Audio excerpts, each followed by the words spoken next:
Bismillahirrahmanirrahim. Assalamualaikum warahmatullahi wabarakatuh.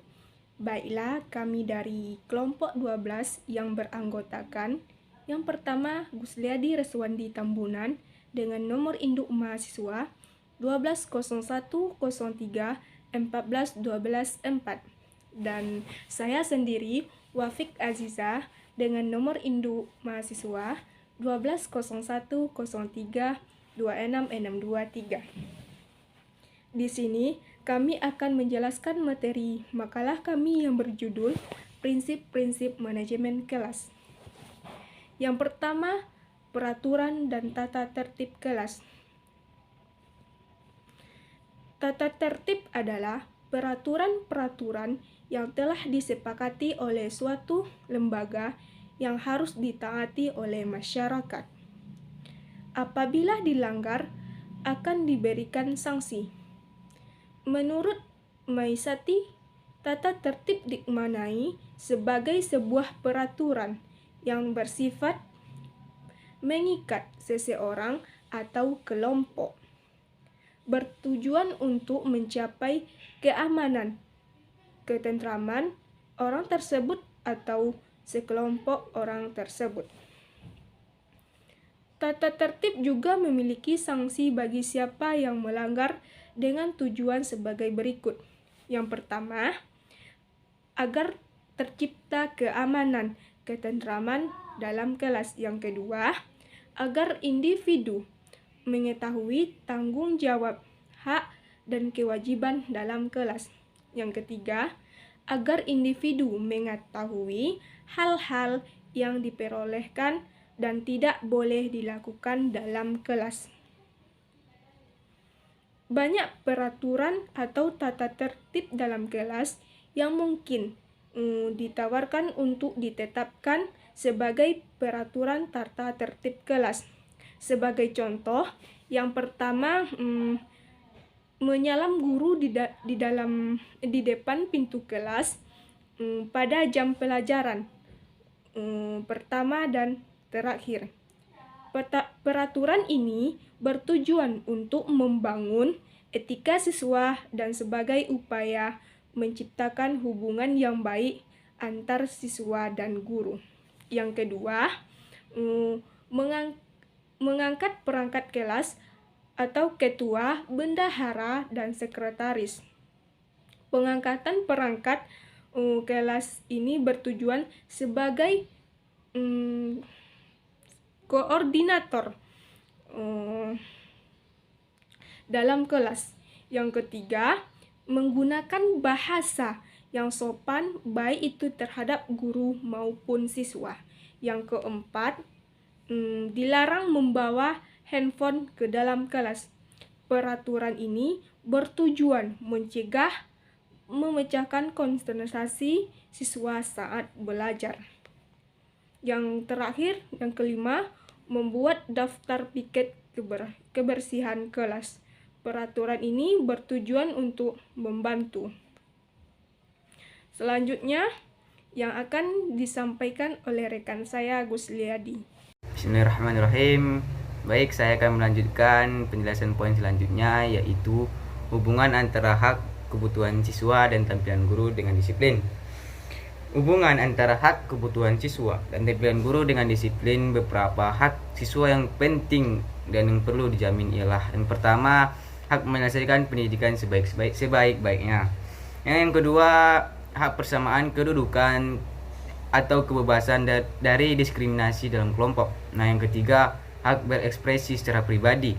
Nah, yang keempat, hak keleluasan pribadi. Nah, yang terakhir, hak menyelesaikan atau studi secara cepat. Nah, hak-hak itu merupakan hak-hak hukum yang dimiliki para siswa.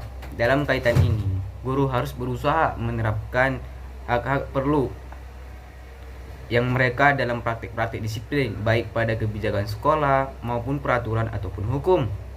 Nah, dalam hal tersebut perlu ada garis kesejajaran antara disiplin yang seharusnya ditegakkan dengan pertimbangan peraturan yang telah dibuat. Nah, kebutuhan para siswa ialah faktor yang relevan dalam menentukan sistem disiplin kelas ataupun sekolah. Satu, contohnya ialah hak dan kebutuhan tertentu dari siswa cacat dan siswa yang perlu mendapat perhatian khusus berkaitan dengan sejumlah besar kebutuhan para siswa. Guru perlu dipertimbangkan dalam menentukan program disiplin kelas yang relevan dengan mata pelajaran yang sedang diajarkan. Nah, tingkat kemampuan umum para siswa dan latar belakang sosiologi ekonomi para siswa. Nah, keberadaan guru di kelas tidak hanya bertugas menyampaikan kurikulum ataupun materi yang direncanakan kepada para siswa, tetapi keteladanan dan kepatuhan guru terhadap peraturan dan tata tertib yang mengatur guru itu sendiri perlu ditampilkan. Materi dan disiplin harus dikaitkan dengan pemahaman umum dari apa yang disampaikan kepada siswa. Nah, guru baru harus memandang mereka sendiri sebagai bagian kelompok atau tim yang bertanggung jawab menyampaikan perencanaan pendidikan tentang disiplin. Mereka hendaknya tidak sebagai seorang ahli yang berpraktek dalam kelas yang terisolasi, melainkan perlu keterpaduan antara teori dan praktek. Nah, adapun kesimpulan dalam materi kami ini ialah tata tertib dalam kelas ialah kumpulan aturan-aturan yang dibuat secara tertulis dan mengikat anggota dalam kelas. Aturan-aturan ketertiban dan dalam keteraturan terhadap tata tertib kelas meliputi kewajiban, keharusan dan larangan-larangan. Tata tertib juga memiliki sanksi bagi siapa saja yang melanggar dengan tujuan.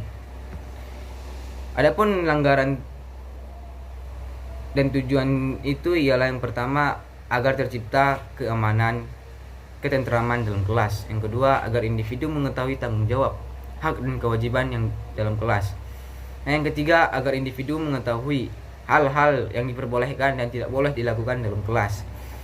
Terdapat beberapa faktor atau sumber yang dapat menyebabkan timbulnya masalah-masalah yang dapat mengganggu terpeliharanya disiplin kelas. Faktor-faktor tersebut dapat diklarifikasikan ke dalam 3 kategori umum, yaitu masalah-masalah yang ditimbulkan di lingkungan guru, siswa, dan lingkungan. Nah, faktor disiplin penting lain dapat berkembang pada sejumlah guru di tingkat sekolah dasar dan menengah yang mengajar dalam bentuk tim. Walaupun guru tersebut tidak secara nyata mengajar bersama. Nah, mereka membuat perencanaan bersama dan menyampaikan atau menyisipkan bahan tersebut kepada para dalam bahasa yang sama pada ruang atau waktu saat para guru mengajar. Karena para siswa diajar oleh tiap-tiap guru dalam kelompok komponen penting dari disiplin yang harus dirumuskan. Kalau tidak dirumuskan, terjadi akan ketidakkonsistenan antara siswa yang satu dengan siswa yang lain dalam menangkap makna materi dari guru tersebut. Baik, cuman itu yang bisa kami sampaikan. Kurang lebihnya kami mohon maaf. Wabillahi taufiq wal hidayah. Wassalamualaikum warahmatullahi wabarakatuh.